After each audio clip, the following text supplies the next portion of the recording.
ये एपिसोड भी स्टार्ट होता है बिल्कुल उसी सीन से जहाँ पर हम देखते हैं कि एल्डर यी साइड अपने ऊपर गिरती हुई चट्टानों को अपनी स्पिरिचुअल पावर को यूज करते हुए रोक रहे थे। एल्डर यी साइड को जो चट्टानों को रोकने में बिजी हुआ देखकर Luo Feng, warrior Frost, warrior Yaora और वॉरियर बीस्ट चारों वहां से भागने लगते हैं। इन चारों को भागता हुआ देखकर एल्डर यी साइड को बहुत ही ज्यादा गुस्सा आ जाता है। तभी हम एल्डर मू हेंडरसन को देखते हैं जो इन चारों को भागते हुए देखकर चिल्लाते हुए कहते हैं इन चारों को वुड क्रिस्टल के करीब ना जाने देना। एल्डर मू हेंडरसन की ये बात सुनकर एल्डर फियोना और उनके बाकी टीममेट्स फैंग को रोकने के लिए उनके पीछे जाने लगते हैं। अब एल्डर मू हेंडरसन एल्डर यी साइड को जो चट्टानों को रोकने में बिजी हुआ देखकर जल्दी से अपनी आइस लेजर कैनन को यूज करते हैं और एल्डर यी साइड के ऊपर जितनी भी चट्टानें होती हैं उन सब को तोड़ देते हैं, जिस वजह से एल्डर यी साइड भी अब फ्री हो गए थे। तो अब एल्डर मू हेंडरसन एल्डर यी साइड को फ्री करने के बाद जल्दी से अपनी आइस लेजर कैनन को यूज करते हुए फैंग और उसके टीममेट्स पर अटैक करने लगते हैं। तो ये देखकर फैंग और उसके टीममेट्स जल्दी से एल्डर मू हेंडरसन की आइस लेजर कैनन से बचने के लिए अलग अलग डायरेक्शन में चले जाते हैं। एल्डर मू हेंडरसन उन सभी को अलग अलग जाते हुए देखकर अपनी आइस लेजर कैनन के डायरेक्शन फैंग की तरफ कर देते हैं और अपनी आइस लेजर कैनन का अटैक फैंग पर करने लगते हैं। तभी दूसरी तरफ हम लीडर होंग के तीनों गार्ड्स को देखते हैं जो कि वहां से बचकर भाग रहे थे कि तभी अचानक से उनके सामने एल्डर फियोना और उनके बाकी टीममेट्स आ जाते हैं और फिर इन दोनों टीम्स के दरमियान फाइट होने लगती है। अब हम फैंग को देखते हैं जो कि एल्डर मू हेंडरसन की आइस लेजर कैनन से बचकर भाग रहा था और साथ ही साथ सोचता है कि अगर मैंने ये वुड क्रिस्टल्स ले लिए तो ये सभी वॉरियर्स मेरे पीछे लग जाएंगे, लेकिन मैं अकेला इन सब से बचकर यहाँ से नहीं निकल सकता, इसलिए मुझे कुछ ना कुछ तो करना ही होगा।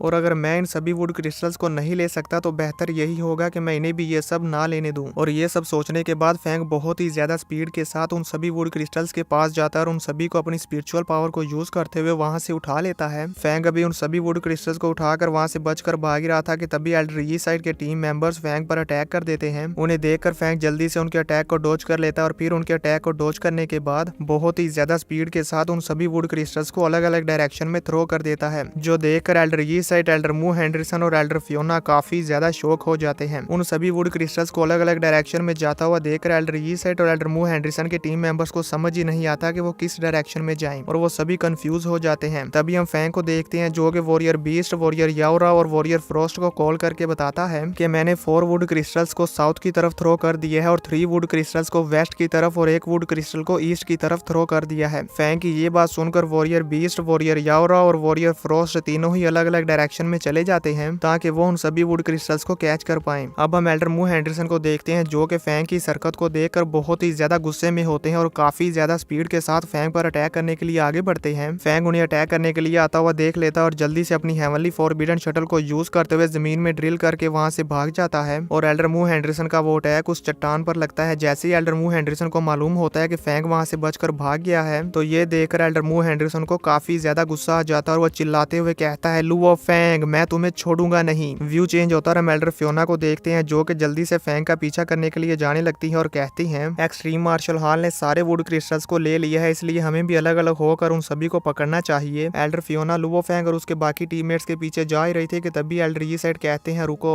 एल्डर यी साइड की ये बात सुनकर एल्डर फियोना वहीं पर रुक जाती है। अब एल्डर यी साइड कहते हैं, मुझे डर है कि लुओ फैंग ने ये जो टेक्निक यूज की है ये हमारी फाइटिंग पावर को कम करने के लिए की है ताकि हम सब लोग अलग अलग होकर उसका पीछा करें और वो हम सब को एक एक करके हरा दे। अब क्योंकि मैं लुओ फैंग की टेक्निक को समझ गया हूँ इसलिए हम लुओ फैंग की इस चाल में नहीं फंसेंगे और हमारे पास ज्यादा लोग हैं इसलिए हम ग्रुप में डिवाइड होकर उनका पीछा करेंगे और उनसे वो वुड क्रिस्टल्स ले लेंगे। एल्डर यी साइड का ये प्लान सुनकर एल्डर फियोना और एल्डर मू हेंडरसन दोनों ही इस पर एग्री हो जाते हैं। व्यू चेंज होता और हम फैंग को देखते हैं जो कि जमीन में ड्रिल करता हुआ जा रहा था और जाते जाते रास्ते में अपने कम्युनिकेशन डिवाइस पर वॉरियर बीस्ट, वॉरियर याओरा और वॉरियर फ्रोस्ट की लोकेशंस को चेक करते हुए कहता है, एचआर अलायंस वाले याओरा का पीछा करते हुए नॉर्थ की तरफ जा रहे हैं और यूरोप वाले वॉरियर बीस्ट का पीछा करते हुए ईस्ट की तरफ जा रहे हैं और एल्डर मू हेंडरसन और उनकी यूनाइटेड स्टेट की टीम सबसे ज्यादा वुड क्रिस्टल्स को हासिल करने के लिए साउथ की तरफ जा रहे हैं, यानी कि वो वॉरियर फ्रोस्ट का पीछा कर रहे हैं। ये सब देखते हुए मुझे डर है कि कोई भी वॉरियर एल्डर मू हेंडरसन के साथ फाइट करने की हिम्मत नहीं करेगा। अगर ऐसा है तो फिर मुझे भी जल्दी से वॉरियर फ्रोस्ट के पास जाना होगा। और ये कहने के बाद फैंग भी वॉरियर फ्रोस्ट की तरफ जाने लगता है। तभी व्यू चेंज होता और हम वॉरियर फ्रोस्ट को देखते हैं जो कि एल्डर मू हेंडरसन से बचकर भाग रहे थे और एल्डर मू हेंडरसन उनके ऊपर अपनी आइस लेजर कैनन से अटैक कर रहा था। वॉरियर फ्रोस्ट एल्डर मू हेंडरसन के अटैक्स को डॉज करते हुए अपने टीम मेंबर्स को कॉल करके बताते हैं वो सभी लोग 3 ग्रुप्स में डिवाइडेड हो गए हैं और ग्रुप्स बनाकर हमारा पीछा कर रहे हैं, इसलिए अब इन्हें एक एक करके डिस्ट्रॉय करना बिल्कुल ही इम्पॉसिबल है। ये कहने के बाद वॉरियर यी साइड अपने पीछे देखते हैं तो उन्हें वहां पर एल्डर यी साइड नजर नहीं आते। तो ये देखकर वॉरियर फ्रोस्ट कहते हैं कि मैं ये भी नहीं नहीं जानता कि एल्डर ये साइड अभी तक कहाँ है। अब व्यू चेंज होता और हम वॉरियर याओराओ को देखते हैं जिनके पीछे एल्डर फियोना लगी हुई थी और एल्डर फियोना उन पर अपनी फायर बॉल से अटैक कर रही थी, जिस वजह से वॉरियर याओराओ के पास काफी बड़े बड़े ब्लास्ट हो रहे थे और वॉरियर याओराओ काफी मुश्किल से उन सभी ब्लास्ट से बच रही थी। एल्डर फियोना के सभी अटैक से बचने के बाद वॉरियर याओराओ कहती हैं इन सभी एल्डर्स को अलग अलग करने का प्लान अच्छा था क्योंकि इससे इन सभी की पावर काफी तेजी के साथ कम हो रही है। व्यू चेंज होता और हम फैंग को देखते हैं जो कि अब जमीन में ड्रिल करते करते बाहर आ जाता है और फिर वॉरियर फ्रोस्ट की तरफ जाने लगता है। अब हम देखते हैं कि लुओ फैंग और वॉरियर फ्रोस्ट ये दोनों ही एल्डर मू हेंडरसन के सामने उनसे बचकर भाग रहे थे और एल्डर मू हेंडरसन भी इन पर बार बार अपनी आइस लेजर कैनन को यूज करते हुए अटैक कर रहे थे ताकि वो इन दोनों को पकड़ पाए। एल्डर मू हेंडरसन के अटैक से बचते हुए फैंग वॉरियर फ्रोस्ट से कहता है ब्रदर फ्रोस्ट हम दोनों सेम डायरेक्शन में जा रहे हैं, इसलिए बेटर यही होगा कि हम दोनों मिलकर इन अमेरिकन वॉरियर्स का सामना करें। फैंग की ये बात सुनकर वॉरियर फ्रोस्ट अपनी स्पेशल टेक्निक को यूज करते हैं और अपने आसपास के एरिया स्कैन करके चेक करने लगते हैं कि आखिर वो वुड क्रिस्टल्स कहाँ पर हैं। सभी वुड क्रिस्टल्स की लोकेशन को जानने के बाद वॉरियर फ्रोस्ट फैंग से कहते हैं नहीं, मेरे पास एक सेफ प्लान और एक सेफ रास्ता है। वॉरियर फ्रोस्ट की ये बात सुनकर फैंग भी समझ जाता है कि वो क्या करना चाह रहे हैं, इसलिए फैंग कहता है ठीक है हम ऐसा ही करेंगे। अब हम वॉरियर फ्रोस्ट को देखते हैं जो कि एल्डर मू हेंडरसन के आइस लेजर अटैक से बचते हुए बहुत ही ज्यादा स्पीड के साथ उस तरफ जाने लगते हैं जिस तरफ एक वुड क्रिस्टल पड़ा हुआ है और वो जल्दी से जाकर उस एक वुड क्रिस्टल को उठा लेते हैं और फिर अपनी पावर को यूज करते हुए नीचे लेक के सारे एरिया को फ्रीज कर देते हैं, जिसमें से हम देखते हैं कि काफी बड़े बड़े बर्फ के क्रिस्टल्स निकलकर एल्डर मू हेंडरसन की तरफ आ जाते हैं और उन पर अटैक करने के लिए रेडी हो जाते हैं। ये देखकर एल्डर मू हेंडरसन जल्दी से अपनी आइस लेजर कैनन को यूज करते हुए उन सभी क्रिस्टल्स को डिस्ट्रॉय कर देते हैं और फिर वहीं पर रुक जाते हैं। अब हम वॉरियर फ्रोस्ट को देखते हैं जिन्होंने उस वुड क्रिस्टल को ले लिया था और उसे अपने पास सेफ रख लेते हैं और फिर एल्डर मू हेंडरसन की तरफ देखते हुए एक स्माइल पास करते हैं। ये देखकर एल्डर मू हेंडरसन को उन पर काफी ज्यादा गुस्सा आता है और वो चिल्लाते हुए कहते हैं तुम मरना चाहते हो,